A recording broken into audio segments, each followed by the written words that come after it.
कांग्रेस तक सीमित मुद्दा नहीं रह गई है। हकीकत यह है कि दशकों से जारी अवैध खनन ने अरावली को भीतर तक खोखला कर दिया है और अरावली को बचाने में दोनों ही सरकारें, कांग्रेस और बीजेपी, गंभीर रूप से विफल रहीं। देखिए।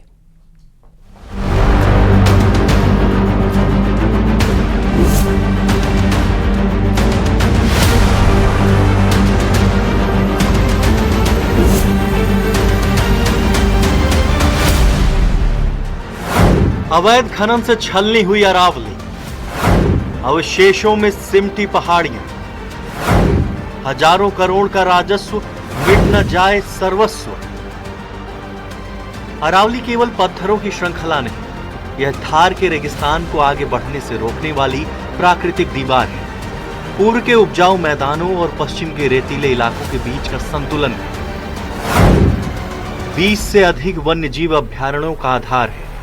राजस्थान में पाई जाने वाली पक्षियों की लगभग 90% प्रजातियों का बसेरा अरावली में है। वनस्पतियों, सरीसृपों और उभयचरों की सैकड़ों प्रजातियां इसी पर्वत श्रृंखला पर निर्भर हैं। गुजरात से लेकर के दिल्ली तक फैली अरावली का 80% हिस्सा राजस्थान के अंदर होता है, जो लगातार दोहन की वजह से खत्म होता जा रहा है। कभी अरावली 720 किलोमीटर से ज्यादा की मानी जाती थी, अब इसका दायरा 700 किलोमीटर के अंदर माना जा रहा है। सत्ता में चाहे कांग्रेस रही या बीजेपी, अरावली हर साल अवैध खनन से जख्मी होती रही। विपक्ष में रहते हुए एक दूसरे पर आरोप लगाना आसान है, लेकिन सत्ता में रहकर संरक्षण की जिम्मेदारी निभाने में दोनों ही सरकारें गंभीर रूप से विफल रही हैं। आगे की कहानी आंकड़ों की जुबानी। पिछले 5 साल के आंकड़े 2020 से 2025 दिसंबर तक 27,693 अवैध खनन के मामले आए। सिर्फ 11% मामलों में FIR दर्ज हुई।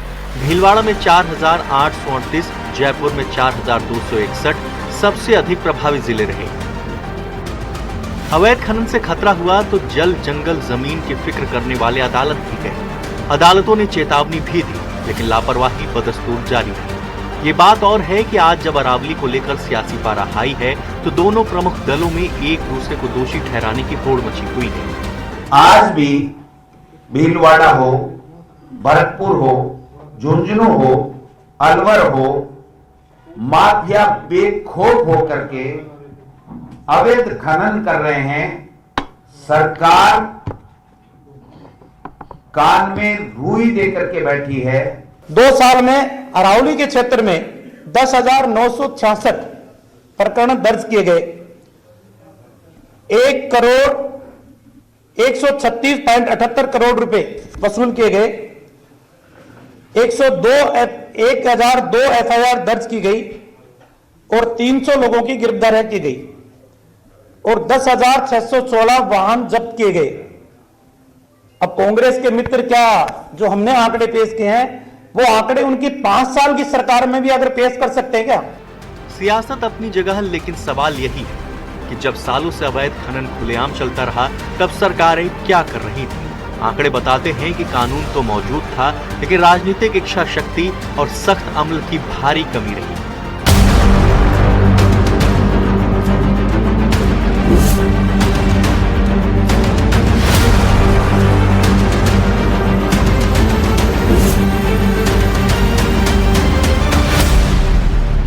अरावली के इस अवैध खनन को रोकने के लिए जरूरी है कि पिछले आंकड़ों पर गौर करते हुए नई कोई नीति बनाई जाए और परिभाषा को लेकर के जो बहस शुरू हुई है, इस बहस से पहले अवैध खनन को रोकने के लिए कोई बहस की जाए।